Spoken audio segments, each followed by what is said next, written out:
Buenas tardes, Brasil! Buenas tardes para você que está chegando ao vivo aqui comigo. Eu sou o professor Franco, estamos aqui para mais um evento no Fox Concursos, essa imersão em Direito Administrativo. Espero que você esteja bem, espero que você esteja com ânimos estudante, porque você já teve uma carga, e aqueles que puderam acompanhar pela parte da manhã, né, já tiveram uma carga de cavalaria, uma carga de conhecimento e de revisão para aqueles que já sabem, e conhecimento para aqueles que estão buscando, né, iniciando agora o estudo do Direito Administrativo, né, com o nosso querido professor Kaique. Então, boa parte dos conteúdos de prova, né, você viu de manhã, a parte de princípios, organização, poderes, enfim, atos, são matérias básicas e vem em todo e qualquer edital, né? Se você não vai poder assistir ao vivo a parte da tarde, fica tranquilo, vai ficar gravado aqui, né? As imersões estão ficando gravadas, se não me engano, beleza? Depois tu vai lá e assiste, ok? Agora, se você não tem muita coisa para fazer, se você está aqui tranquilo, calma, com ânimo de estudante, hoje é o dia que eu vou aprender administrativo. Se você reservou o sábado para aprender administrativo, parabéns. Você já está de parabéns, porque poucos irão fazer isso. Poucos, muito poucos, tá?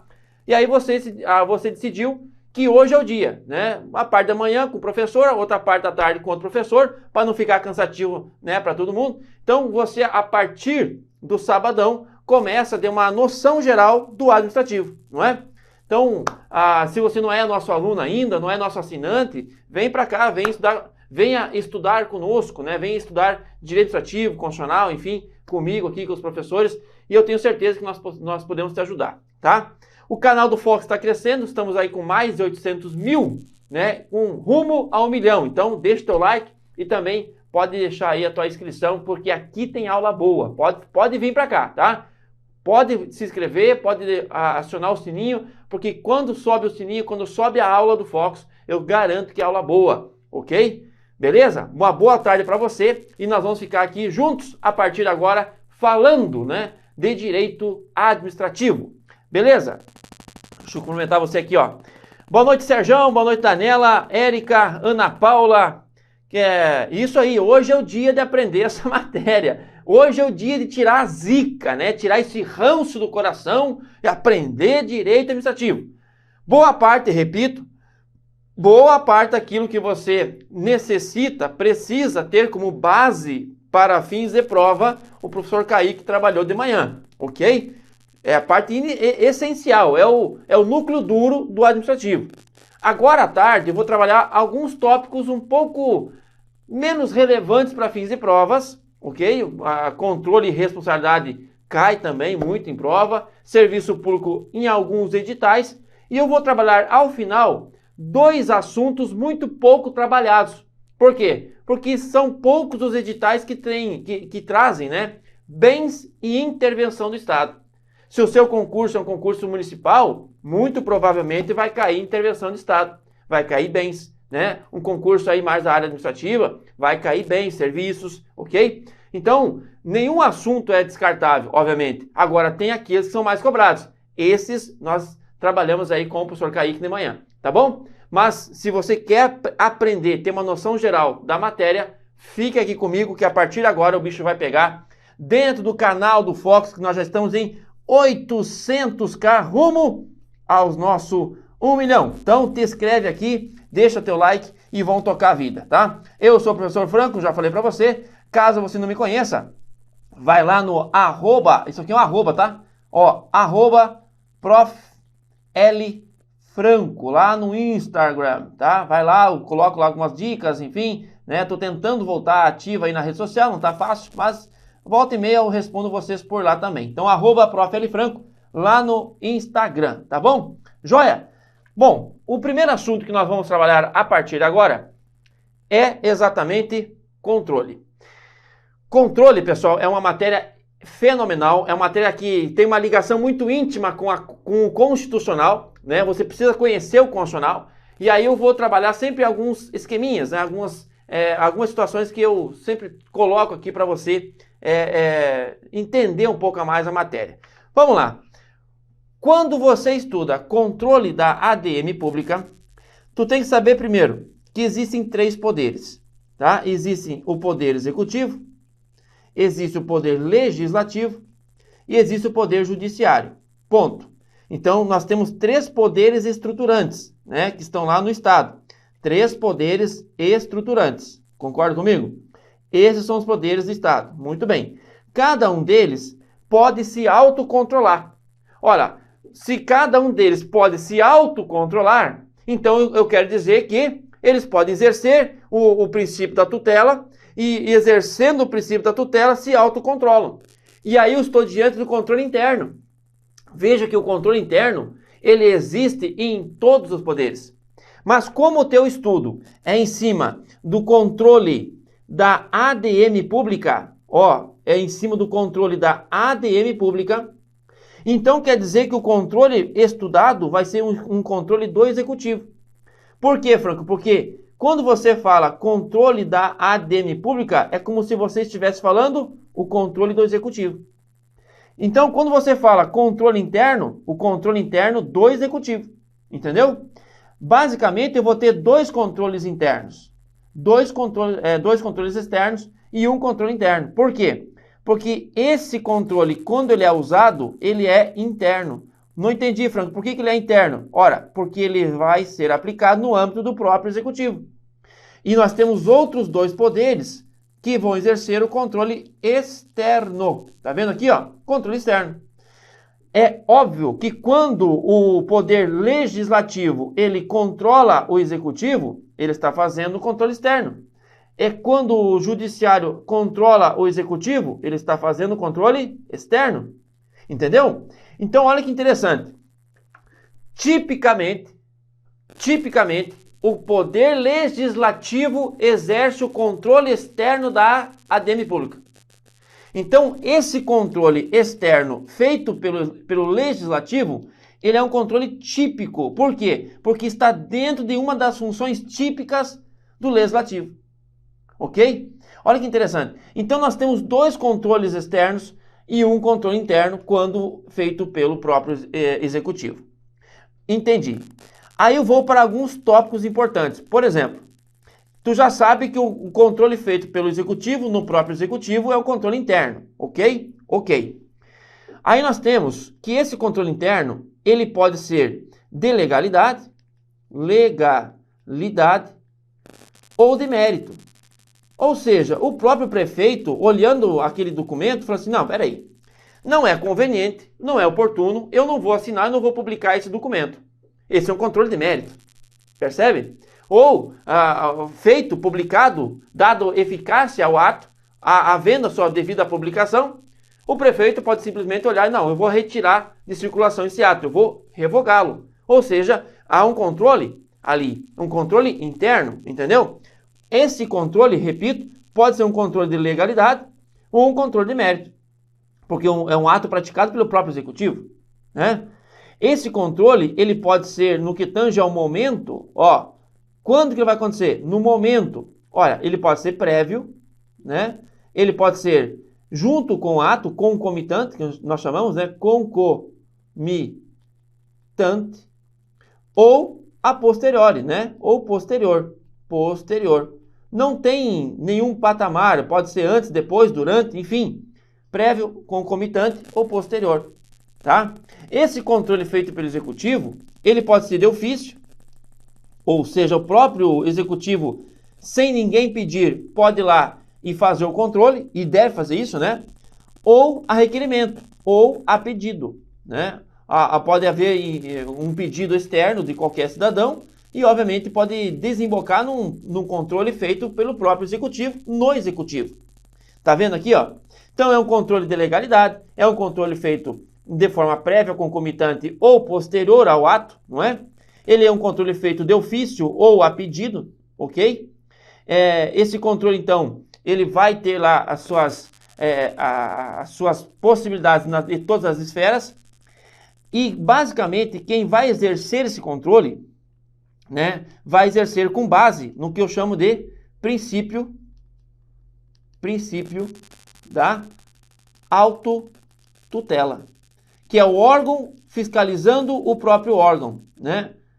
A carne fiscalizando a própria carne, entendeu? Então, o princípio da autotutela. Aqui, Quais são os órgãos, Franco, que eu vou, então, ocupar para isso, né? Quais são os órgãos que fazem isso? Olha, no âmbito federal, por exemplo, nós temos a CGU.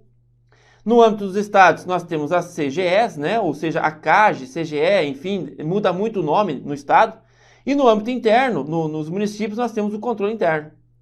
Esses órgãos do próprio executivo são responsáveis pela fiscalização, pelo controle dos atos do próprio executivo.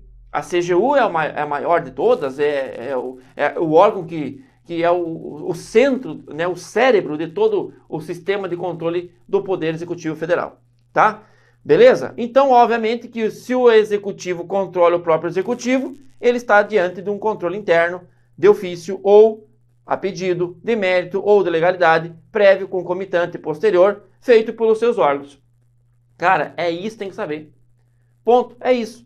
Agora, olha que interessante o Poder Legislativo. Boa tarde Sérgio, boa tarde Ana Paula.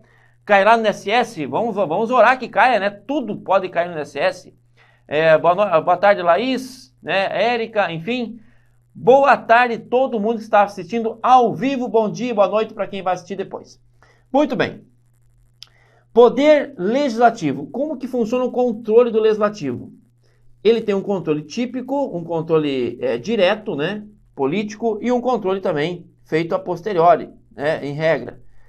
Ó, esse controle feito de forma direta, controle direto ou indireto, ok? Indireto. Controle direto ou indireto. Ou controle político, ou controle técnico, ok? Olha que interessante isso aqui, meu guri, ó.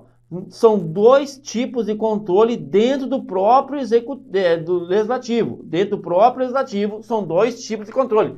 Por quê? Porque são dois órgãos distintos que irão fazer esse controle do legislativo. Controle feito pelo legislativo no executivo, tá? Tudo que eu vou falar agora é o controle feito do legislativo no executivo. Esse controle direto político, ele é exercido diretamente pelos órgãos dos poderes do Poder Legislativo. Quais são esses órgãos? Vou citar para você. Nós temos o Congresso Nacional, as Assembleias Legislativas e as Câmaras de Vereadores. Aqui nós temos o Tribunal de Contas da União, os Tribunais de Contas dos Estados e os Tribunais de Contas Municipais, que só tem dois, né? São Paulo e Rio de Janeiro. Mas olha aqui, ó. O controle externo, ele é feito de forma direta pelo Congresso Nacional, por exemplo, auxiliado pelo seu Tribunal de Contas, né? O Tribunal de Contas, por mais que eu chame de tribunal, os tribunais de contas não são órgãos do judiciário. Os tribunais de contas são muito mais do que órgãos, né? São instituições auxiliares do Poder Legislativo, ok? Então, cuidado com isso. E aí nós temos os controles, né? O maior exemplo que você vai ter numa atuação conjunta desses dois controles é quando nós estamos falando de julgamento de contas do presidente. Ó, julgamento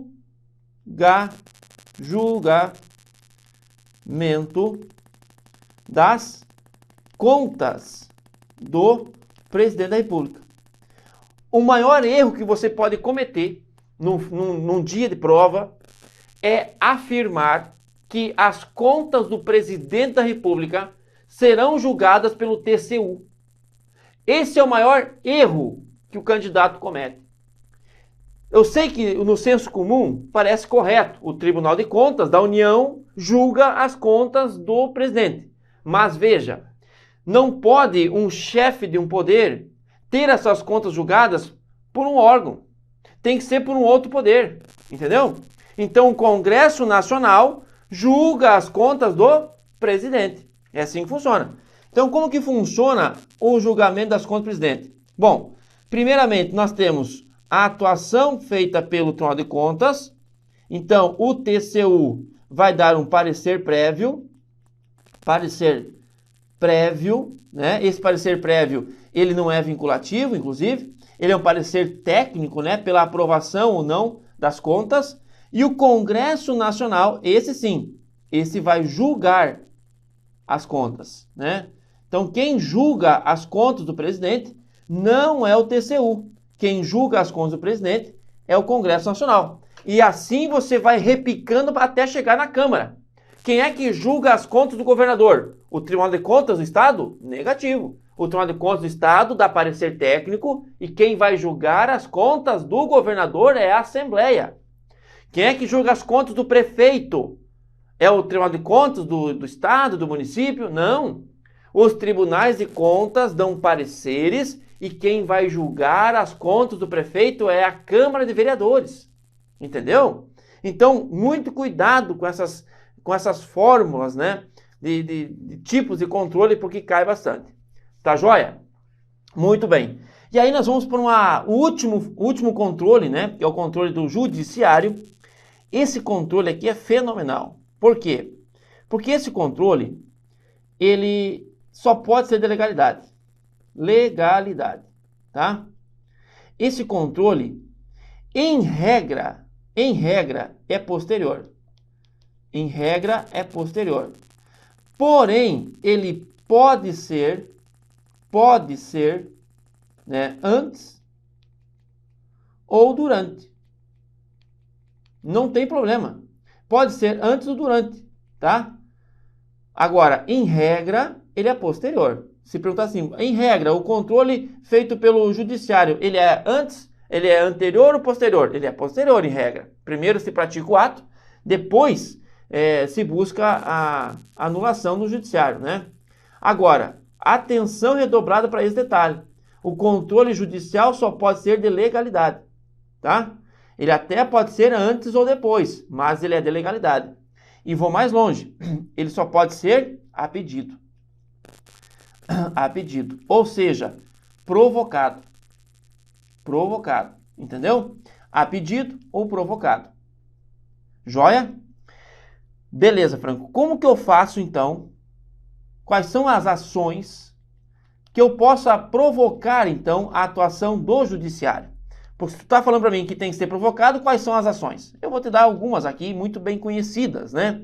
Nós temos o mandado de segurança, o mais conhecido de todos, o habeas data, nós temos aqui a ação popular, nós temos a ação civil pública, né? São ações que, inclusive, caem citadas no edital, né? Para quem vai fazer concurso aí, pode observar no direito constitucional ou no direito administrativo, vai aparecer lá, lei do mandado de segurança, lei da habeas data, lei da ação civil pública.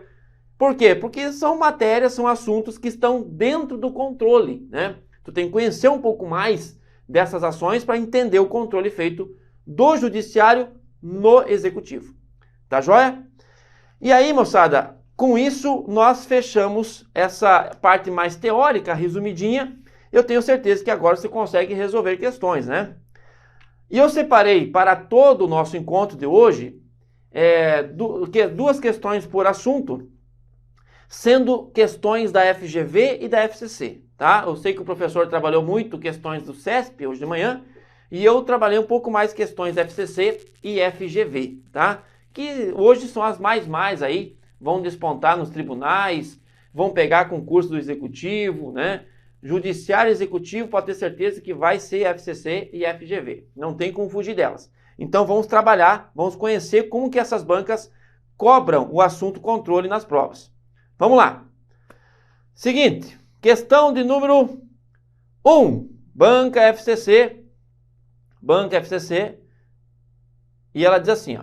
Sob a ótica do controle administrativo, da tutela e hierarquia nas entidades da ADM indireta, na ADM indireta, que se você acompanhou a aula da manhã, você sabe o que é uma ADM indireta, né? Sabe o que é vinculação, o que é subordinação. Então tem que saber para poder resolver outras questões e outros assuntos, né? Então, sob a ótica do controle, sobre a tutela, sobre a autotutela, hierarquia, enfim, na ADM indireta. Letra A. A autotutela se exerce por uma pessoa jurídica sobre outra. Não é a autotutela, é a tutela nesse caso. Entendeu? É a tutela. Certo ou errado? Tutela. Você vai agir dentro de duas pessoas diferentes. A autotutela é quando você exerce dentro da mesma pessoa jurídica. Olha só o que eles fizeram na letra A e na letra B. Adivinha? Eles trocaram. Isso mesmo. eles fizeram o que fazem sempre e fazem de melhor, que é trocar alternativas para ganhar duas alternativas erradas, né? Então não bate biela, a letra A e a letra B estão trocadas, os conceitos estão trocados, é só você bater o olho, ó. A tutela é pessoa jurídica sobre outra e a autotutela é quando tenho na mesma pessoa jurídica. Então, se você não sabia o que é a tutela, o que é a autotutela, resolvendo questões você aprende. Por isso que eu falo, estude por questões, estude por questões, estude por questões. Depois que tu já tem uma base teórica, você só vai para a questão. Só para a questão, só para levar na cabeça, levar na cabeça, levar na cabeça, levar na cabeça, até aquele conteúdo fazer sentido. E aí tu vai ver que o teu crescimento só vai decolando, só vai subindo, né? Então, essa letra A e letra B estão trocadas. Letra C. Existe hierarquia entre as entidades da ADM pública indireta e a ADM direta. Não há hierarquia, gente boa. Sabe por quê? Porque vai haver o que eu chamo de vinculação. Vinculação. Hierarquia há dentro do órgão, né? Dentro da entidade. Ok? Se você lembra, ó, quando você tem um ministério aqui, por exemplo, né? Você tem um ministério aqui, ó. E esse ministério está vinculado a uma autarquia, por exemplo, é errado afirmar que, por exemplo, o INSS está subordinado ao Ministério da Previdência Social. Não há subordinação ali, há uma vinculação. Lembra disso? Há uma vinculação aqui. Então não é subordinação, é vinculação. Está errada a letra C. Letra D. Hierarquia, ao contrário da tutela, depende de previsão legal. Negativo. A hierarquia, pessoal, ao fato de você criar o órgão, já está criando vários órgãos, você já está basicamente criando ali uma certa hierarquia. Agora, a tutela, eu dependo de lei. Porque depende de lei a criação da autarquia. Entendeu? Depende de lei a criação da fundação, da empresa pública, da sociedade mista. Então, eu dependo dessa lei para que ocorra a devida tutela, né? Joia? Então, ficamos com a nossa letra E, que provavelmente, oramos todos, que seja a nossa letra correta. O controle administrativo é exercido pelos órgãos centrais nos limites da lei. Perfeito. Questãozinha tranquila, né? Fácil demais. Então, vamos tocar o barco. Beleza? Tá tudo bem? Tá tranquilão? O pessoal tá chegando aí depois do almoço, né? Depois da primeira rodada depois que vocês sobreviveram, é a primeira rodada da manhã, almoço, agora aquela feijoada gostosa, né? Daquela madorma, a pessoa fica meio assim, não, porque eu tenho que ir lá aprender administrativo, e eu já começo logo com controle, que é uma matéria bem dinâmica, né? Espero que você esteja acompanhando. Isso mesmo, Érica, nossa querida Dilmona, sempre salvando, né? A Dilmona sempre salva. Vamos lá. Próxima questão, e aí para aqueles que não conhecem a nossa queridíssima FGV, a FGV, ela sempre trabalha, 90% das suas questões são casos concretos, tá? Casos concretos. Então, a FGV é a banca da OAB. Então, as questões da OAB sempre são casos concretos. E a FGV traz esse vício da OAB, né? Quando ela vai fazer prova, provavelmente os avaliadores são os mesmos, é a mesma pessoa que faz prova para a OAB, ela vai fazer prova para técnico, analista, enfim, só vai mudar aí a questão do conteúdo. Então ele pega esse vício, trazendo as questões longas, cheias de historinha, caso concreto, e tu tem que primeiro entender o caso concreto, para depois avançar lá para as alternativas, tá? Vamos lá para o nosso caso concreto. Mário, tá ruim o áudio? O que está acontecendo? Vamos lá, Rosana, o que está acontecendo aí? Fala para mim. Tá ruim, tá abafado? O que está acontecendo com o áudio? Conta para nós. Deixa eu ver aqui. A Rosana disse que está muito baixo o áudio.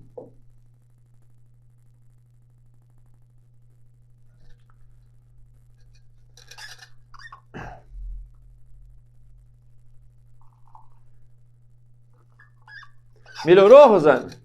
Dá um F5 para nós aí, de repente.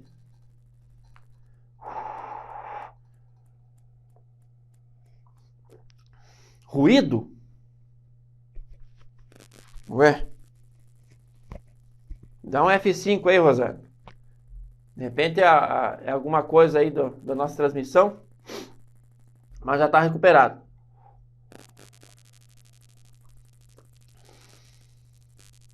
Fechou? Vamos lá. Vamos conhecer a nossa historinha do nosso prefeito. Prefeito Mário fez publicar no site oficial do município reportagem jornalística cujo título coincidia com o slogan de sua campanha eleitoral do último pleito, atribuindo a si, em flagrante ilegalidade por promoção pessoal, os créditos por inauguração de uma nova creche municipal. Bom, a breve leitura que você faz aqui faz crer que o prefeito, né, fazendo publicar no site oficial, veja, é um site, então é transparência. Aqui a publicidade não é entendida no sentido publicação, e sim no sentido transparência, mas mesmo assim você aplica o princípio da impessoalidade. Então fez publicar no site oficial uma reportagem jornalística cujo título coincidia com o slogan da sua campanha eleitoral do último pleito, atribuindo a si em flagrante ilegalidade a promoção pessoal. Ou seja, o que aconteceu aqui? Um ferimento ao princípio da impessoalidade. Né? Ferimento ao princípio da impessoalidade. Na sua vertente, não, vedação à promoção pessoal. Vedação à promoção pessoal, ok? Onde está isso? Se você acompanhou a aula da manhã, você vai lembrar. Isso está onde? Princípio da impessoalidade, vedação à promoção pessoal. Isso, artigo 37, parágrafo 1º da Constituição Federal, né? Ou seja, o nosso querido Mário, ao fazer isso, ele está ferindo o artigo 37, parágrafo 1º. Por quê? Porque está fazendo promoção pessoal. Isso, inclusive, hoje é improbidade administrativa, né? Se você somar o artigo 37 mais o artigo 11 da LIA, você vai chegar na mesma conclusão que eu. O nosso queridíssimo prefeito praticou infração caracterizada como ato atentatório que fere princípios, né? Aí a promotoria ajuizou uma medida judicial cabível, requerendo liminarmente a exclusão da matéria publicada no site, e a defesa do réu alegou impossibilidade de controle judicial do que é publicado no site, né, sob pena de violação à liberdade de expressão e separação dos poderes, né? Ora, isso aqui, gente, é uma típica questão de OAB, tá? É uma típica questão de OAB. Isso aqui é questão de OAB. O cara publica no seu site, no site da prefeitura, fere o princípio da impessoalidade, vincula a sua imagem a uma obra, um serviço ou uma liberação de verba, com flagrante ferimento ao 37, parágrafo 1º, que também fere hoje o artigo 11, então também se caracteriza improbidade administrativa. E a defesa, então, diz que está tudo bem, está tudo certo, o promotor não pode ficar pedindo para tirar do site, porque isso feriria a separação dos poderes, isso iria ferir, então, a liberdade de expressão. Ora, quem tem razão? A promotoria ou a defesa? Né? Ok? Então vamos lá. Vamos lá. Letra A, B, C, D e E. Seguinte, moçada. Não assiste razão, pois o judiciário pode, em regra, exercer o controle sobre a legalidade e o mérito administrativo. E aí? Não assiste razão, pois o judiciário pode, em regra, exercer o controle de mérito. Não, em regra, não pode o judiciário exercer o controle de mérito, né? Não pode, ok? Não assiste razão, pois o judiciário, quando provocado, e tem que ser provocado, cabe ao controle sobre a legalidade do ato administrativo. E aí? Olha só a pergunta, ó. É essa a pergunta. Essa é a pergunta. No caso em tela ao réu, ou seja, no caso em tela ao réu, no caso em tela as teses de defesa, né? Não assiste razão ao réu. Não assiste razão ao réu, pois o judiciário quando e se provocado, faz o controle de legalidade do ato. Concorda comigo? Concordo com você. Então a nossa letra B está correta. Beleza? Isso aí, Robson, isso aí. Espero que tenha consertado aí, Rosana. Vamos embora, vamos tocar. Não assiste razão, pois o Ministério Público cabe, em regra, o controle sobre a legalidade. O Ministério Público, gente, não vai decidir nada, tá? O Ministério Público só vai pedir, então ele não faz controle de legalidade, ele não faz controle de mérito nenhum, tá? Então a letra C está muito errada. Letra D, assiste razão. Ó, para quem marcou a letra D e E, está concordando com a defesa, entendeu? Quem marcou a letra D e E está concordando com a defesa. Não, tá certa a defesa. O Ministério Público não pode entrar com a ação. O juiz não pode mandar retirar essa informação. Tá tudo certo, entendeu? Então quem marcou a letra D e E está concordando com a defesa.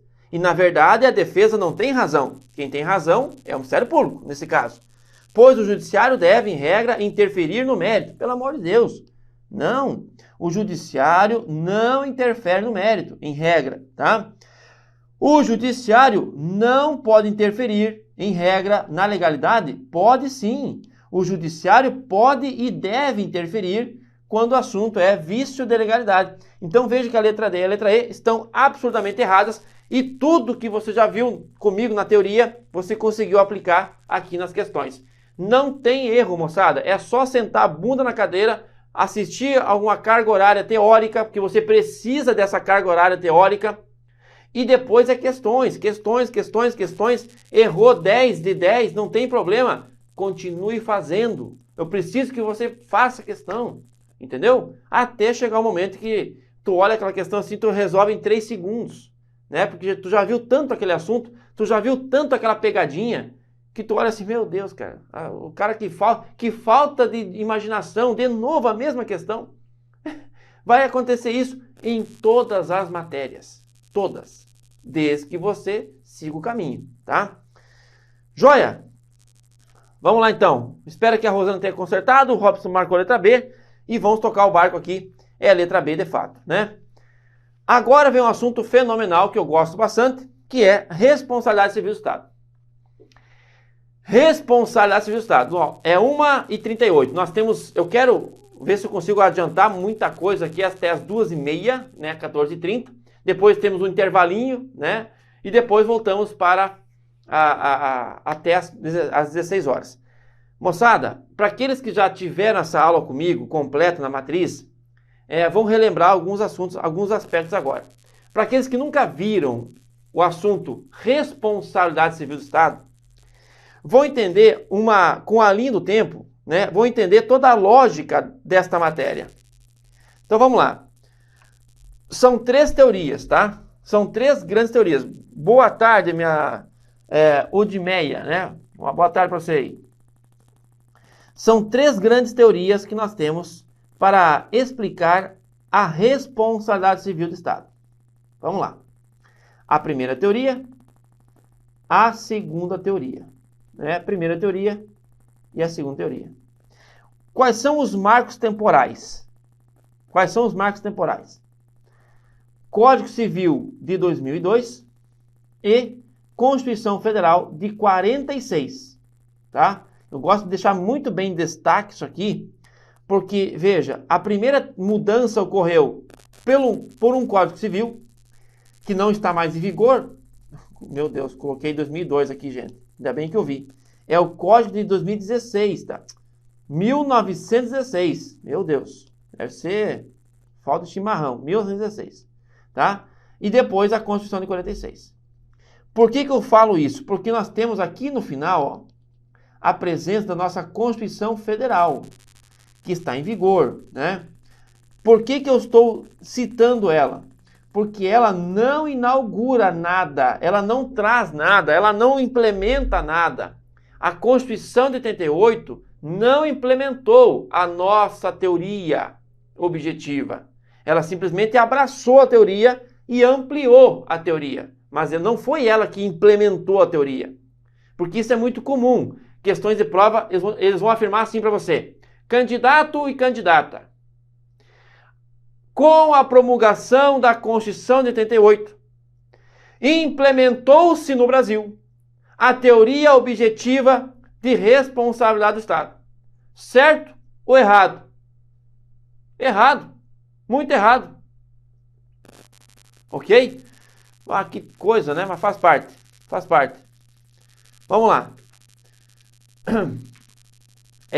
Então, cuidado aí com essa questão da nossa Constituição Federal. Ok? Quais são as teorias, Franco? Nós temos 3. Teoria da irresponsabilidade. Irresponsabilidade civil do Estado. Essa é a primeira teoria.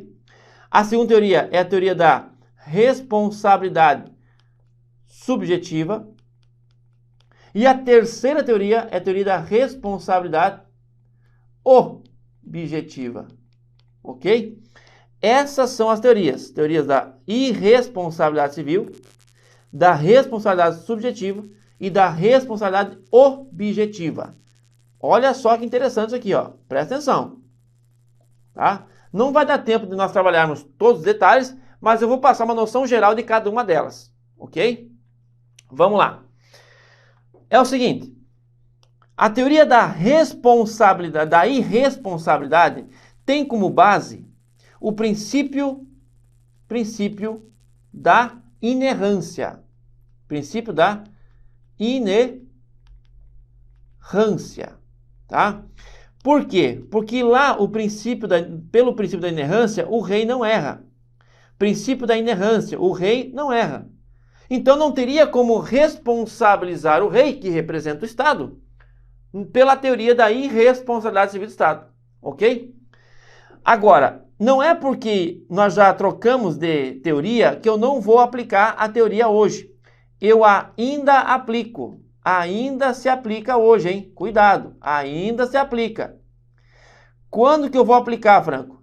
Nos atos típicos de 2 poderes. Ato típico do legislativo, ou seja, quando vai criar lei, e ato típico do judiciário. Por exemplo, uma sentença. Sentença, acórdão, atos típicos do legislativo e atos típicos do judiciário. Nesse caso, nós não temos como buscar a responsabilização do Estado. Não é porque você não gostou da lei que vai entrar com ação contra o Estado. Ah, eu não gostei da sentença. Se não gostou da sentença, recorra. Agora não vai entrar com uma outra ação pedindo danos morais. Entendeu? Não cabe responsabilização do Estado, em regra, quando eu tenho um ato típico do legislativo e do judiciário. Claro que nós temos, é óbvio que nós temos exceções, né? E as exceções, nas exceções, você vai aplicar a teoria objetiva. Aplica a teoria objetiva. Tá vendo, ó? Por exemplo, lá na própria Constituição Federal, nós temos que o erro judicial na esfera penal gera indenização. Indenização como? Pela teoria objetiva. Entendeu? Nós temos também, por exemplo, que a lei com efeitos concretos que gera dano, apesar de lei, também pode gerar uma indenização a favor da pessoa. Então, veja, nós temos exceções? Temos, mas a regra é clara. A regra é que nos atos típicos do legislativo, nos atos típicos do judiciário, não se indeniza. Por quê? Porque ali está presente a irresponsabilidade civil do Estado. Tá bom? Muito bem. É o seguinte. Próxima questãozinha. A teoria da responsabilidade subjetiva. A teoria da responsabilidade subjetiva tem como base a famosa teoria da culpa, tá? Ou teoria civilista, ou teoria chamada teoria civilista, porque veio do nosso querido Código Civil, ou teoria da culpa, ou teoria mista, ou ainda teoria da falta do serviço. Teoria da falta do serviço, né? falta de serviço, teoria da culpa, teoria mista ou teoria mista, né? Da culpa, enfim. E o que eu tenho que provar aqui, moçada? Eu tenho que provar simplesmente o ato, o dano, o nexo causal que envolve um ou outro, e eu tenho que provar a intenção do agente. Como que eu provo a intenção do agente? Provando que houve dolo ou culpa. Isso mesmo, dolo ou culpa. Então eu tenho que provar 4 coisas: o ato, o dano, o nexo causal que une o ato, né, ao dano, tem que provar o nexo, mais o dolo ou a culpa. Na teoria subjetiva, eu tenho que provar dolo ou culpa, não tem como fugir, tá? Beleza. Quando que eu vou aplicar como regra? Ainda se aplica. Ora, não é mais a regra no Brasil, né? Porque ela nasceu em 16 e morreu em 46. Ela nasceu em 16 e morreu como regra em 46. Mas eu ainda aplico hoje, em 2022, a teoria subjetiva, pessoal, subjetiva, em 3 situações bem características da subjetiva, né? Quais são essas situações? Olha aqui, ó. Nós temos a chamada ação regressiva, que sempre vai ser contra uma pessoa física, né? Então, quando é contra a pessoa física, é subjetiva, não tem como fugir, ok? Nós também temos a aplicação quando eu tenho uma atividade econômica, a atividade econômica desempenhada pelas estatais, e você assistiu a aula da manhã, e você viu o que é uma estatal, quais são as entidades que eu chamo de estatal, não é? Então tem aqui a empresa pública e a sociedade de economia mista. Quando essas estatais desenvolvem atividade econômica, eu até posso entrar com ação contra o Banco do Brasil. Eu tenho que provar dolo e culpa. Dolo ou culpa, entendeu? Eu posso até entrar com ação contra a Caixa. Mas como desenvolve a atividade econômica, tem que provar dolo e culpa, né? E a omissão estatal. A omissão estatal acontece quando tem o silêncio administrativo. Em regra, moçada, você vai aplicar a teoria subjetiva. Porém, nessa última situação, tem que tomar cuidado. Porque também tem exceção. Exceção, né? Exceção. Quando esta omissão ferimento do dever de agir. Ora, se for um não fazer, uma exceção, e ocorrer um ferimento do dever de agir, então não é a teoria subjetiva. Sabe qual é a teoria? Nas exceções, qual é a que você vai aplicar? Isso, nas exceções, teoria subjetiva. Muito bem, tá de parabéns você. Parabéns. Teoria subjetiva. Então, mesmo sendo uma omissão estatal, eu posso aplicar a objetiva? Pode. Quando você provar que aquele não fazer, que aquela omissão feria um dever funcional, você vai pedir uma ação, ou entrar com uma ação contra o Estado, baseando-se na teoria objetiva. O policial que não age, o bombeiro que não salva, entendeu? É uma omissão? É. Mas, nesse caso, uma omissão que feriu o dever de agir. Logo, a teoria é objetiva e não subjetiva. Então, cuidado aí com as regras e exceções, tá? Muito bem. Nosso amigo Adailberto Júnior. Omissão estatal. Quando o correio não entrega a encomenda no prazo, pode ser uma responsabilidade, só que o correio é uma estatal, só que veja, o correio não desenvolve atividade econômica. Tu vai ver agora que toda e qualquer pessoa que exerce serviço público, a responsabilidade é objetiva, inclusive os Correios. Correios, Serpro, Bacen, INSS, enfim, toda e qualquer pessoa, inclusive as concessionárias, permissionárias, que prestarem serviço público, você vai buscar a responsabilização pela teoria objetiva e não subjetiva. Entendeu? Beleza. Muito bem. Agora chegamos na teoria da responsabilidade objetiva. Na objetiva, gente, nós temos uma outra teoria como base, né? A chamada teoria do risco. Lembra? Teoria do risco. Olha que interessante, teoria do risco. E aqui na teoria do risco eu também tenho que provar algumas cositas, né? Por exemplo, eu tenho que provar o ato, o nexo causal que envolve o ato e o respectivo dano. Só que eu não preciso provar nem o dolo e muito menos a culpa. Sabe por quê? Porque quando você fala em teoria do risco, quem assume o risco de prestar o serviço tem o que eu chamo de presunção de dolo e culpa. Então, o dolo e culpa são presumidos.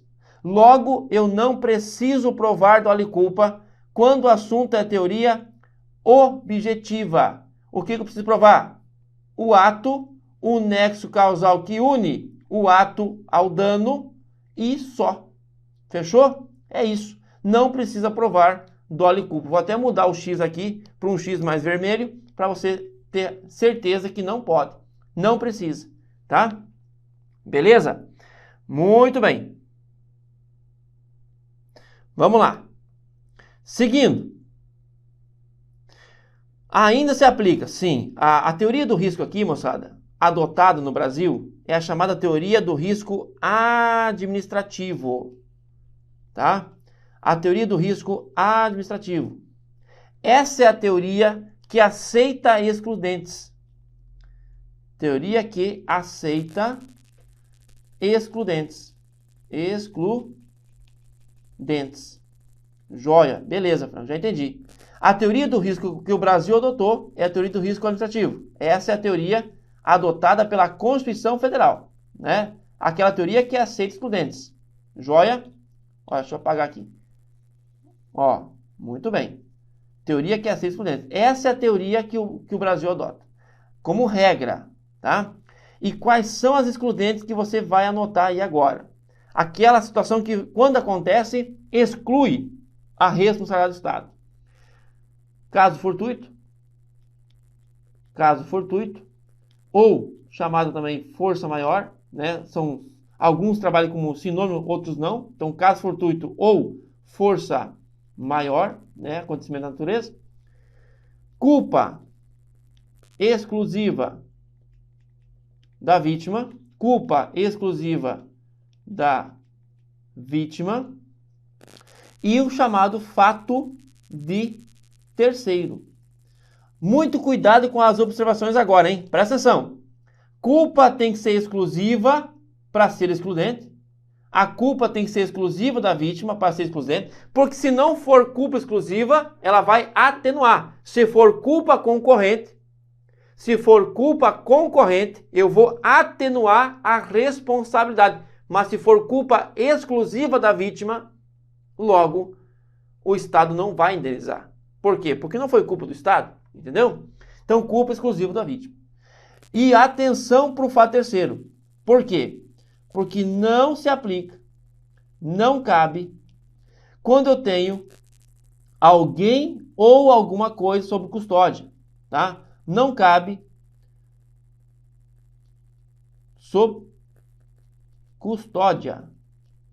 Não entendi, Franco. Como assim não cabe sob custódia? Não cabe quando eu tenho alguém ou alguma coisa sob custódia. Quando eu tenho, por exemplo, uma pessoa presa, ok?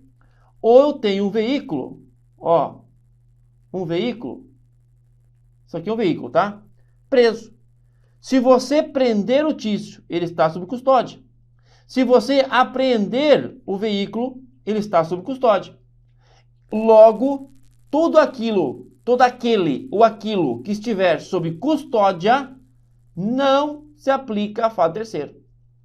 Essa é uma questão muito boa, cai desde técnico, analista, juiz federal, delegado, agente, cai em tudo quanto é concurso. As exceções das excludentes. Por quê? Porque é uma exceção da exceção. Veja, o Estado vai pagar, sim, salvo se provar alguma excludente. Fato terceiro, culpa exclusiva da vítima, caso força maior, caso fortuito. Agora, eu não aplico o fato terceiro quando eu tenho um preso. Quando eu tenho algo no pátio do Detran, entendeu? Quando tem alguma coisa ou alguém sob custódia do Estado, o Estado se responsabiliza por aquela pessoa ou por aquela coisa. Tá joia? Só para finalizar, e lembrando que nós adotamos também a teoria do risco integral como exceção, tá? Eu trabalhei aqui a teoria do risco administrativo, que é a regra, que é aquela teoria que aceita excludentes. Agora, isso não quer dizer que o Brasil não adota a teoria do risco integral, que é quando nós temos o Estado pagador, inclusive para a vítima, né? Em alguns acidentes, o Brasil adota a teoria do risco integral, ok? Beleza, Franco. Agora, para fechar, quando que eu vou aplicar a teoria da responsabilidade objetiva? Quando, aplicação. Hoje a nossa aplicação como regra, né? Aplicação, então, quando tenho alguém prestando serviço público. Todo alguém que presta serviço público, vai estar aí sobre a teoria objetiva. Não importa, pessoal, isso é muito importante, ó.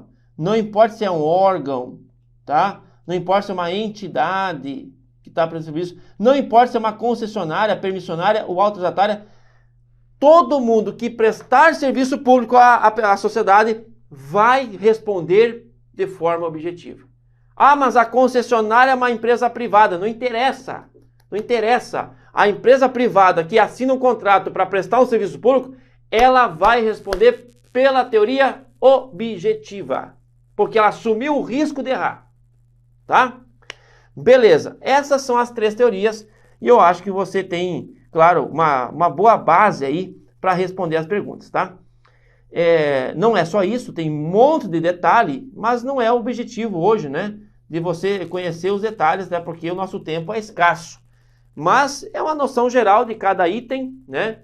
E com um pouquinho, uma pitadinha de questões, para você ver que não é um bicho de sete cabeças. Dá para encarar, dá para ir atrás, né? Dá para nós chegarmos juntos ali e gabaritar questões de direito administrativo, tá? Falando nelas, nós vamos lá para as questões, ó. FGV tem o quê? FGV tem historinha. Vamos ver a historinha, então, do João. João, investigador da Polícia Civil, cumpria a diligência determinada pelo delegado de polícia no bojo do inquérito policial. Então, João estava em serviço. É isso que tu tem que lembrar. João é policial. Mas e daí se ele é policial? Se ele fizer merda quando estiver lá no domingo fazendo churrasco, na sua casa, batendo na mulher, isso é Maria da Penha. Tem nada a ver com polícia. Isso aí vai responder para Maria da Penha como se fosse qualquer outro homem. Entendeu? Agora, João, policial, cumprindo diligência, então ele é João, policial, em serviço. Em serviço. É isso que importa, né? Então, ele está em diligência, ele está em serviço, que é por crime de associação para tráfico de drogas. Para tanto, João realizava mapeamento de determinada rua quando por descuido,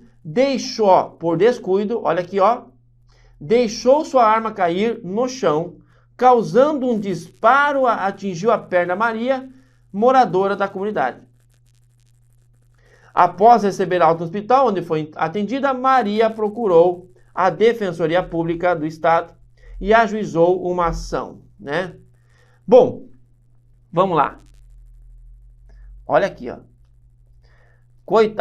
Coitada Maria. A Maria é a vítima, né? Maria é a vítima. Maria. O nosso amigo João, baita policial, daqueles antigos, sabe aquele policial civil antigo que só usava o 38, 6 tiros, atravessado na cinta, assim, ó. Não tinha um coldre, não tinha um distintivo, não tinha nada. Só o bigode, o cigarro e um 38 desse tamanho na cinta. Esse é o João. Esse é o João polícia. Ele é o tira. Aí do nada caiu a arma na rua, tá aqui o 38, e o João então, infelizmente, acabou atingindo a nossa Maria. Olha só a tragédia. O João, ele é um policial civil. Logo, ele estando em serviço, né? Ele estando em serviço, quem vai responder ali é o Estado. Porque o Estado é aquele patrão, né, que está ali cuidando do João. A Maria não pode entrar com ação direto contra o João. A Maria não vai fazer isso. Por quê? Porque o STF não deixa, tá? A Maria, ela vai pegar, vai entrar com uma ação contra o Estado, ok? E esta ação terá como base a teoria objetiva. Ou seja, a Maria vai fazer o quê? O Estado, eu sou a Maria, levei um tiro. Tá aqui o buraco, né? Ou seja, houve um ato, houve um dano, o nexo causal está provado e não tem mais o que fazer, tá? O Estado, verificando a situação, vai pegar e vai pagar a Maria, né? Vai pagar os pila para Maria. Não tem o que fazer, né? Aí, internamente, o Estado vai dizer assim, ó, ô João, vem aqui um pouquinho, dá uma chegadinha aqui na minha sala, né? Ô Joãozinho, dá um pulo aqui, Joãozinho. Eu andei pagando uns pila para Maria, que disse a Maria que levou um tiro, rapaz. É verdade isso?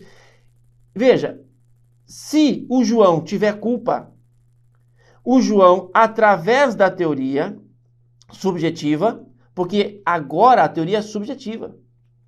Agora, para que o Estado possa rever esse valor, para que o João possa, então, pagar o valor de novo para o Estado deve provar o quê? Dolo ou culpa. Provando dolo e culpa, o João vai pagar aquilo que o Estado pagou para Maria, a título de ação regressiva, né? Pelo meio da ação regressiva. Então, olha só, a Maria, vítima, entra contra o Estado, não entra contra a Polícia Civil. A Maria não vai entrar contra o órgão, vai entrar contra a pessoa, contra o Estado, né? Então, vai entrar contra o Estado vai pagar a Maria, o Estado vai olhar para o João e falou, João, vem cá, vem aqui. É tipo um pai chamando o filho, né? Vem cá, João. O que tu fez? Que merda que tu fez, João? Né? Andei pagando a Dona Maria, tá lá, tá resolvido. Agora, o negócio é o seguinte, deu 100 pila, deu 100k. Né? Como é que tu quer parcelar isso? Então o João, para que ele não vá poder pagar isso, ele vai ter que provar que não teve culpa. Mas veja, ó, por descuido.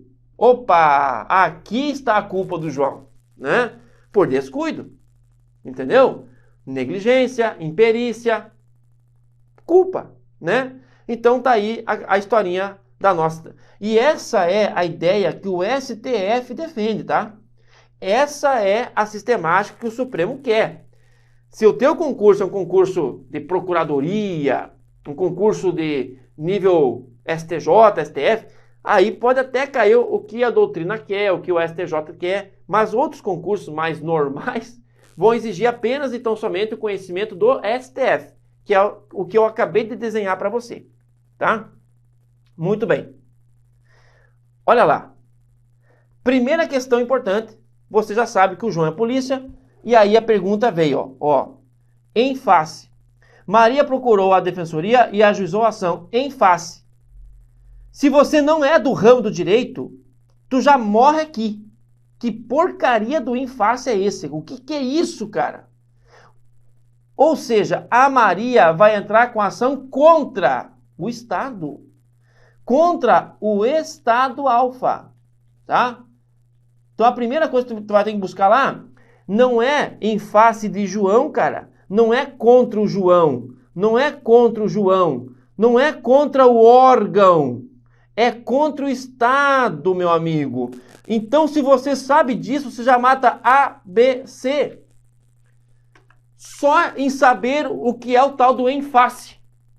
Porque muitos vão entrar nessa questão sem saber o que a FGV quer. Veja, a FGV não é uma banca difícil, ela é uma banca diferente. Se você entende o formato da questão dela, que é um formato mais jurídico, mais técnico, meu amigo, tu dá risada da questão. Porque muitas vezes você olha para a questão e você não sabe nem o que ela quer. Mas por que você não sabe o que ela quer? Porque você nunca fez questões da FGV. E se fez, foi muito pouco. Você não pegou a manha. Entendeu? Então, quando a banca diz assim, ó, Maria procurou advogado e ajuizou uma ação em face do quê? Do João? Não. Da Polícia Civil? Não. Em face do Estado. Você entra contra o Estado. Não é contra o servidor, não é contra o órgão. É contra o Estado. Ah, Franco, eu já sei disso. Meu amigo, se você soubesse disso, já ficava entre duas. Letra D e letra E. O resto você não ia nem ler, você ia ganhar tempo. Entendeu? Porque na prova, quem ganha tempo é dinheiro, cara. Você faz a redação mais tranquilo, mais calmo, você passa o gabarito, você revisa as questões. Agora, quem vai sofrer essa questão é o cara que não tem a menor ideia do que é o infáce. E agora você sabe o que é o tal do infáce, né? Infáce do Estado, com base na sua responsabilidade civil objetiva. Opa! Não é subjetiva. Se é contra o Estado, meu guri, é objetiva. Então, em 2 segundos, você matou a questão. 2 segundos. Porque não é a letra E. A letra E, tudo bem, é contra o Estado, mas não é com base na teoria subjetiva. É com base na teoria objetiva. Aí sim, sendo desnecessária a comprovação de ter agido João com dolo e culpa. Porque isso vai ser depois. Depois que, quando tudo estiver resolvido, o Estado vai chamar para conversa o João e falar assim, ô João, pelo amor de Deus, cara, o que tu andou fazendo na rua, né? Teve culpa? Teve. Então, ação regressiva, o João vai parcelar lá os 100 mil e vai devolver para o Estado. Beleza. Tranquilo? Fechou então nossa letra D. Muito bem. Vamos lá. Próxima questão. Analise as seguintes situações. Uma chuva torrencial provocou enchente no bairro da cidade. Constatou-se que o sistema de drenagem pluvial não sofria manutenção há meses. Essa é uma primeira situação. Um policial envolve-se numa troca de tiros, que é diferente do caso anterior. É uma troca de tiros. Troca de tiros quer dizer o que para você? Ó, policial tá aqui, bam, bam, bam, bam, e o MEV e o TIS estão aqui, ó. Ó os dois. Ó, bam, bam, bam, bam. Isso aqui é troca de tiro, né? Ok? Então, troca de tiro é uma coisa. Acidente que aconteceu lá na outra questão é outra. Então, aqui está policial, aqui está Tício e aqui está Mévio, né? Correndo para cá, mas atirando para cá. Porque vagabundo é assim. Ele corre para lá, mas ele atira aqui, ó, por cima do olho, aqui atrás da orelha. Ele atira assim, ó, ou atira aqui assim, né? E aí quando o policial atinge um tiro na nuca, o policial é preso, porque aí vem direitos humanos, porque veja bem, atingiu a nuca do vagabundo, o cara estava correndo e atirando, correndo. É óbvio que se o policial vai revidar, vai atirar na nuca, o cara está correndo, né? Mas está atirando. Então os vagabundos estão correndo para cá, mas estão atirando polícia, né? Troca de tiro. Ok. Aí, adivinha quem aparece? Um policial envolve-se em troca de tiro com assaltantes, né? Acaba baleando um pedestre, um transeunte, que passava no local. Aí, não sei por que cargas d'água, a dona Maria saiu da Casas Bahia, né? Feliz da vida, com um pacotão lá da Casas Bahia. Estava vindo para cá e levou um balaço, né? Não viu a troca de tiro, infelizmente, e acabou sendo atingido. Bom, considerando as teorias vigentes sobre responsabilidade extracontratual do Estado e no entendimento do domínio da doutrina e da jurisprudência, vamos julgar então. Na situação de número 1, na situação de número 1, haverá responsabilidade estatal na modalidade subjetiva, com base na teoria da falta do serviço. Falta do serviço. Haverá responsabilidade do Estado, teoria subjetiva, pela falta de serviço, uma vez que patenteado um mau funcionamento do serviço, que deveria evitar ou minorar o evento danoso. Olha, a letra A tá bonita. Coloca um Vzinho aqui. Ela tá bonita. Por que a letra A tá bonita? Porque o item 1, pessoal, fala exatamente de uma omissão estatal. Ó, uma chuva torrencial gerou enchente. E o sistema de drenagem não suportou. Mas por que o sistema de drenagem não suportou? Porque fazia muito tempo que não sofria manutenção. Ou seja, prova do não fazer. Para eu entrar com uma ação contra o município, eu tenho que provar essa dissídia, esse não serviço, né? Essa omissão. Então tá bonita a letra A. Letra B. Em ambas situações, será aplicado o regime de responsabilidade objetiva. Bom, aqui já não é. Por quê? Porque no inciso 1 não é. No inciso 1, a teoria é subjetiva. No inciso 1, a teoria é subjetiva. Tá? Ok? E na teoria 3, pessoal, vai depender muito da análise. Se houve culpa da vítima, né? Mas enfim, aqui basicamente vai ser a teoria objetiva, né? Se for buscar uma responsabilidade, vai ser uma responsabilidade objetiva. E veja, o Estado vai responder, mas o polícia não.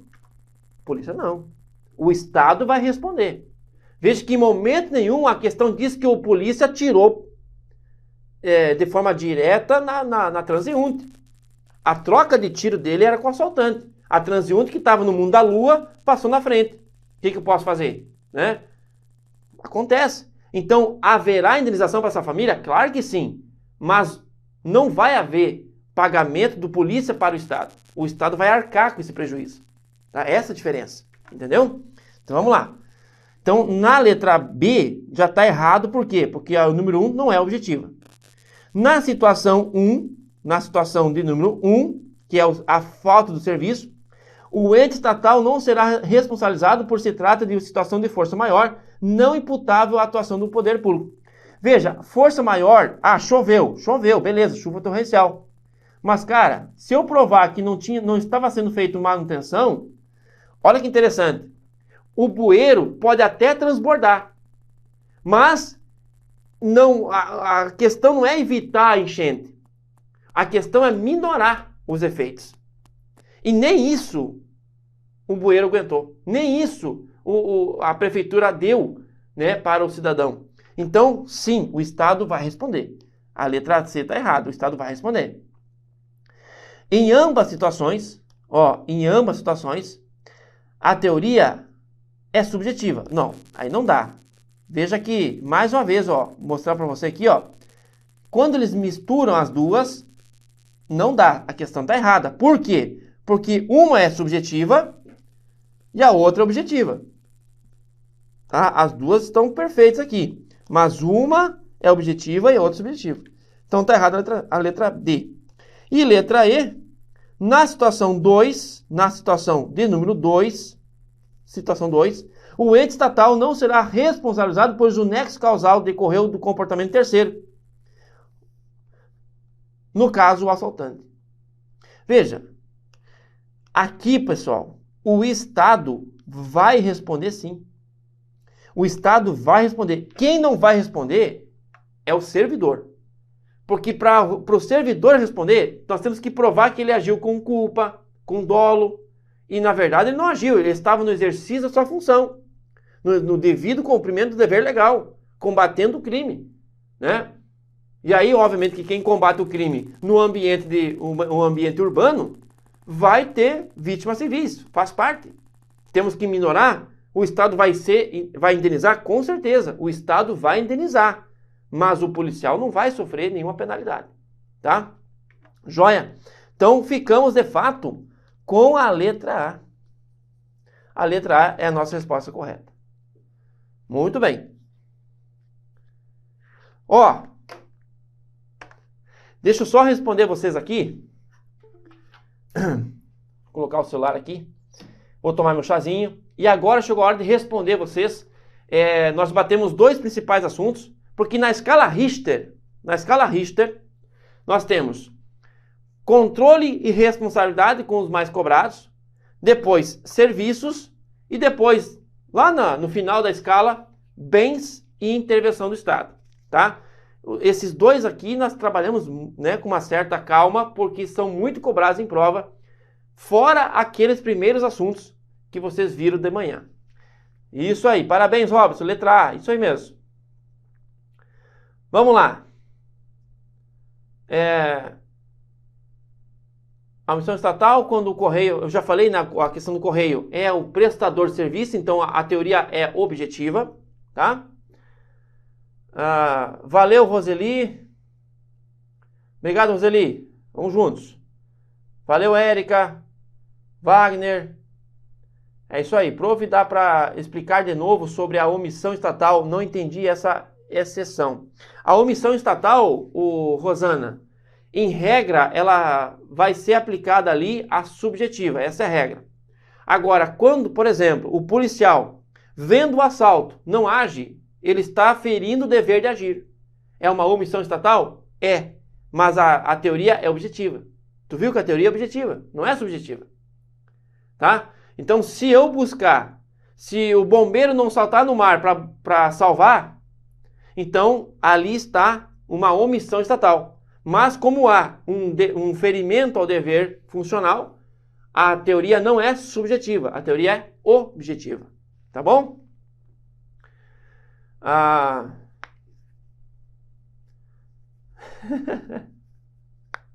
É isso aí.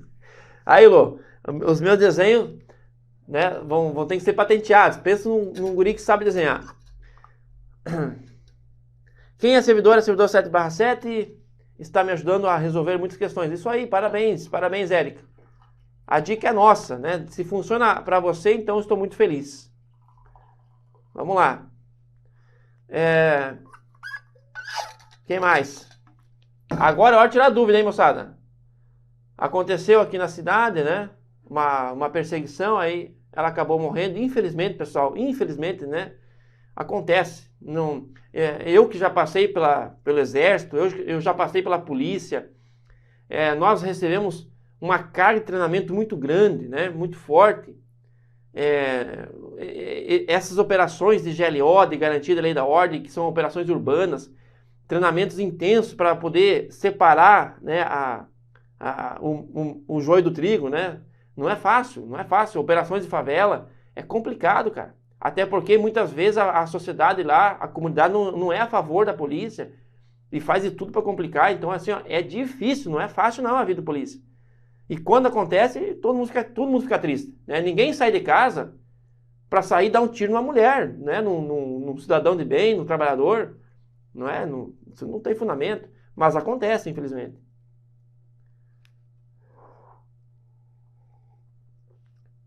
Então, na teoria subjetiva, precisa comprovar dolo e culpa? Sim! É isto, Érica. É exatamente isso. Parabéns. Joia? Vamos lá, então? Ó, eu acho que eu consigo passar pelo menos um pouquinho da questão dos bens, tá?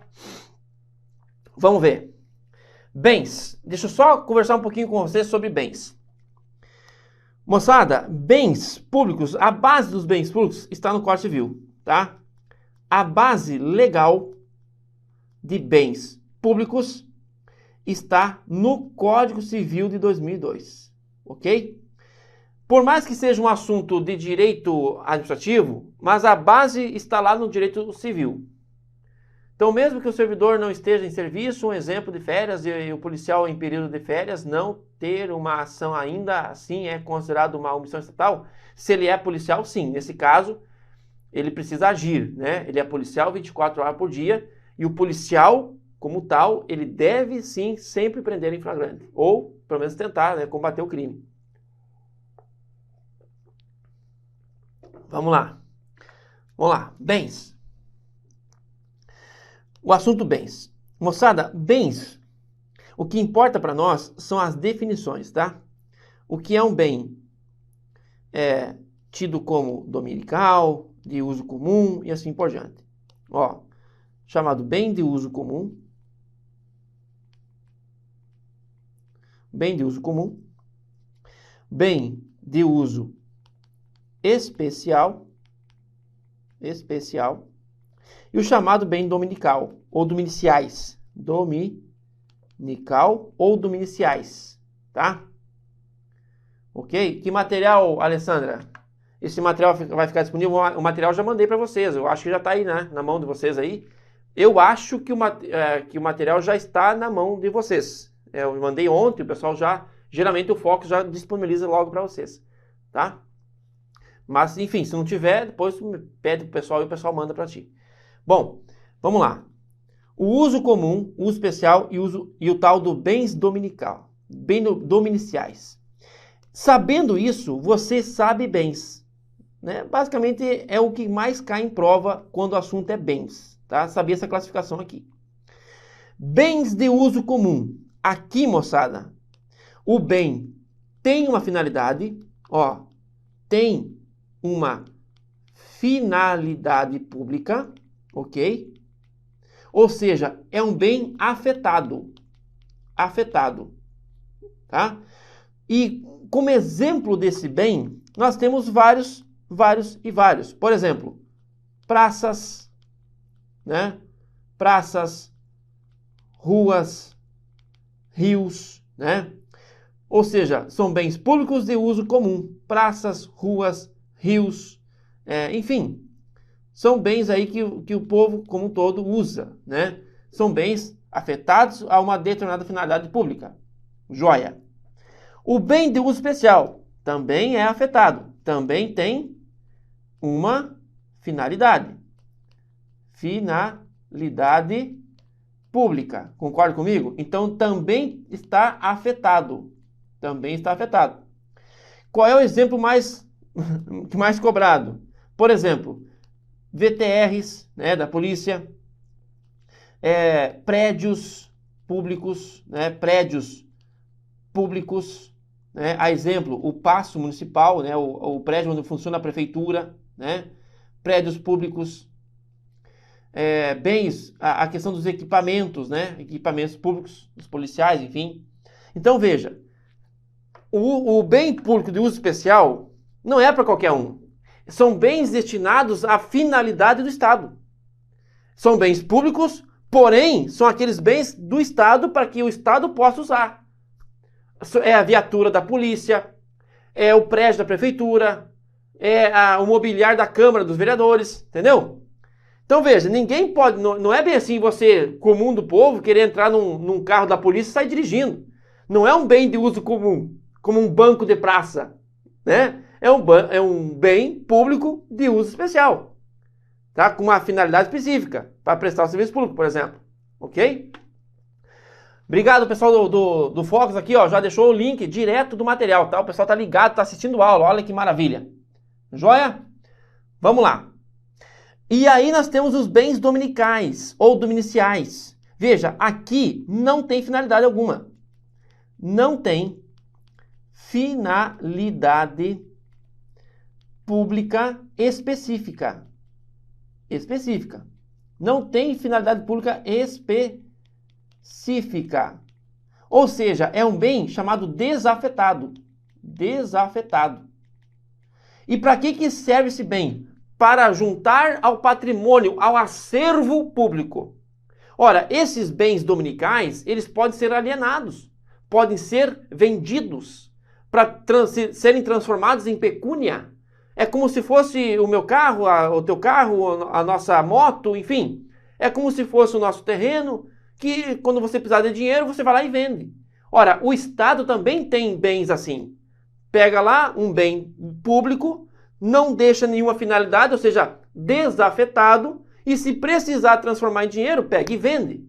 Simples assim. Então esses bens podem ser alienados, né? Quais são os exemplos que nós temos de bens dominicais? Terrenos, né?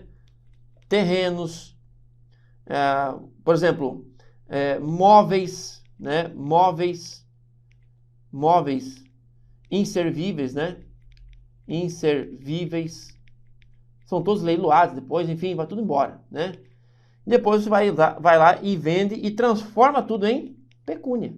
Pronto, nada mais do que isso, tá joia?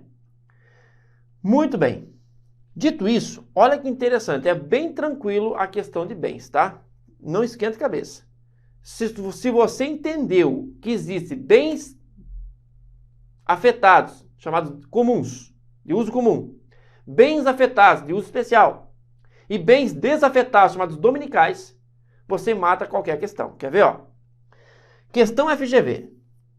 Em matéria de classificação de bens, quanto à sua destinação, é correto afirmar que o imóvel onde está sediada a secretaria. Ó, o imóvel está sediado a secretaria. O imóvel é a secretaria. Então, é um bem público afetado a uma determinada finalidade. Ali está uma secretaria de Estado. Ora, é um bem de uso comum ou é um bem de uso especial?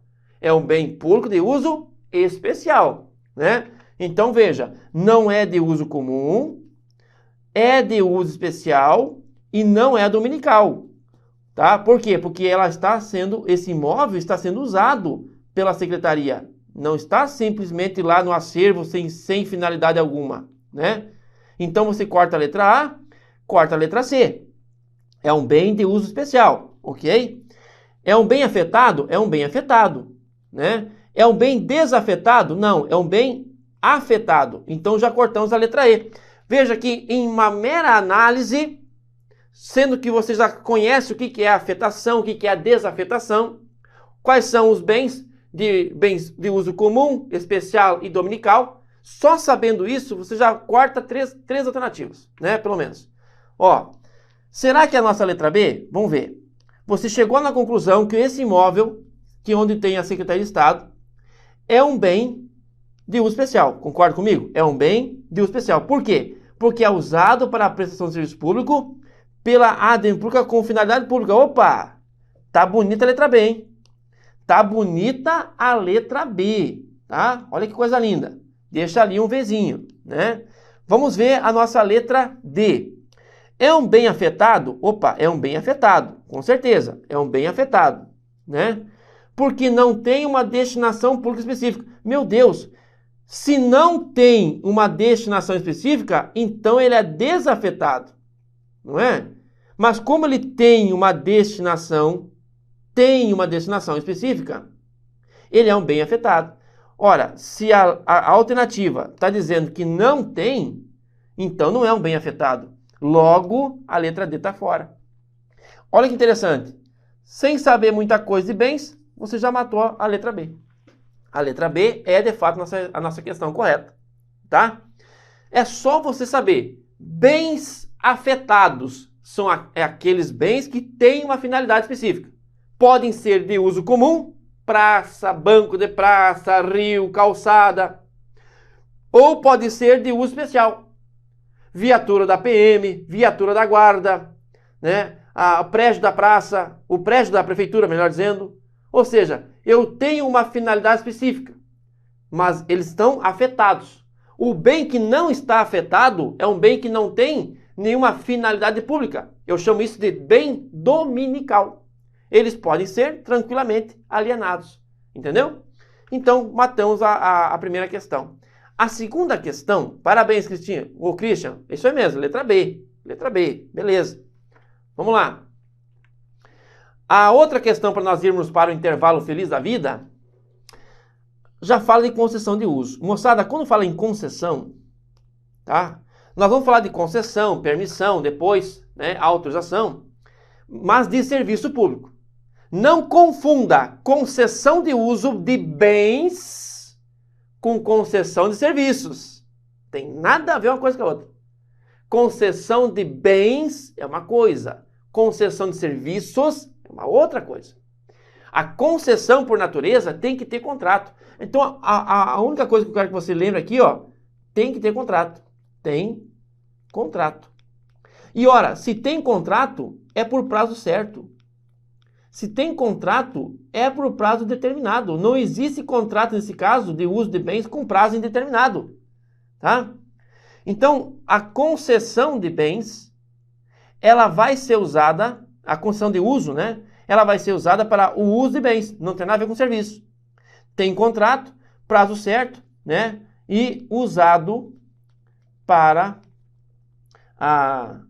o uso, né? O uso de bens públicos, né? Não tem nada a ver com serviço. Joia. A concessão de uso, como diz a nossa letra A, diz assim: a concessão de uso obriga particulares, necessariamente pessoas jurídicas, ao desenvolvimento de atividades de interesse público, vedado o uso exclusivo e privativo. Meu Deus. Tem nada a ver a letra A. Tem nada a ver a letra A, tá? Para começar, a concessão de uso pode ser entregue para particulares, né? Seja pessoa física ou jurídica. Não tem problema. A concessão de uso faculta ao particular a exploração de bens públicos imóveis. Opa! Parabéns! Por prazo determinado. Nunca você vai afirmar que o prazo é indeterminado. Nunca. Então aqui a letra B já está errada.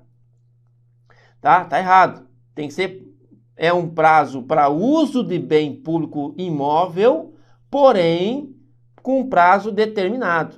Tá bom? Letra C. Estamos indo, hein? Estamos evoluindo.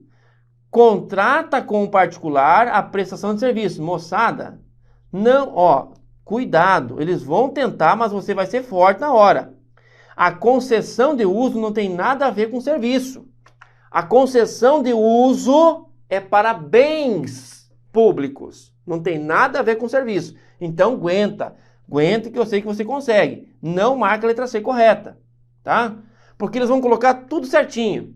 A concessão de serviço público, aí paga a tarifa, né? Aí vai ser, a concessionária vai responder de forma direta, por sua conta e risco. Veja, tá tudo certinho. Mas a concessão de uso não tem nada a ver com serviço público.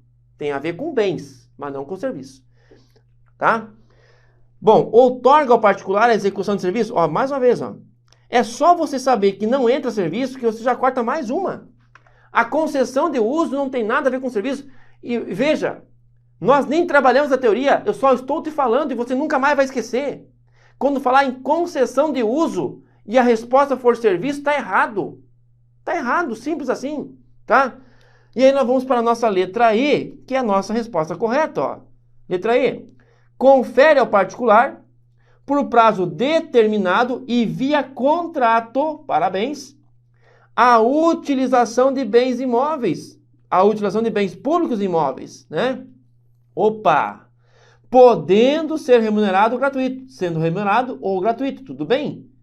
Observando sempre o interesse público. Olha, que coisa mais linda essa letra E, rapaz. Essa letra E fala tudo e mais um pouco de concessão de uso, né? Se você não sabia o que era concessão de uso, leia a letra E, que agora você vai ter a nata do que precisa saber de concessão de uso. Isto é concessão de uso, tá? Quer resumir comigo? A concessão de uso, ela vai servir para bens. Isso mesmo. Olha aqui, Uso de bens públicos imóveis, tá? Bens públicos imóveis, ok? É feito via contrato. Feito via contrato. Ora, só por falar que é contrato, você já sabe que é por prazo determinado. Determinado. Que pode ser, inclusive, de forma oneroso ou gratuito. Né? Contrato oneroso, contrato gratuito. Joia? Esse particular, gente, pode ser pessoa física? Pode. Pode ser pessoa física ou pessoa jurídica. Olha só, você já matou, entrou na questão, entrou no assunto sem dominar absolutamente nada de concessão e saiu pós-graduado em concessão. Esta é a beleza das questões. Você entrou na questão sem saber nada de concessão de uso, não sabia nem que existia concessão de uso. Agora você é pós-graduado em concessão de uso. Concessão de uso. Uso de bens públicos, imóveis, feita via contrato. Esse contrato tem que ser sempre com prazo determinado, pode ser oneroso ou gratuito e pode vincular um particular, pessoa física ou jurídica, ao ente público. Fechou. É nóis. Beleza? Serviços públicos e intervenção do Estado na propriedade privada, nós vamos ver no próximo bloco. Não me escapa, fica aí, o intervalinho vai correr e, salvo engano, às 15 horas, né? Não é? 15 horas ou um pouquinho antes, nós vamos voltar aqui para mais teorias e questões, tá? Sucesso e eu espero você daqui 20 minutos no máximo. Estou voltando aqui. Até!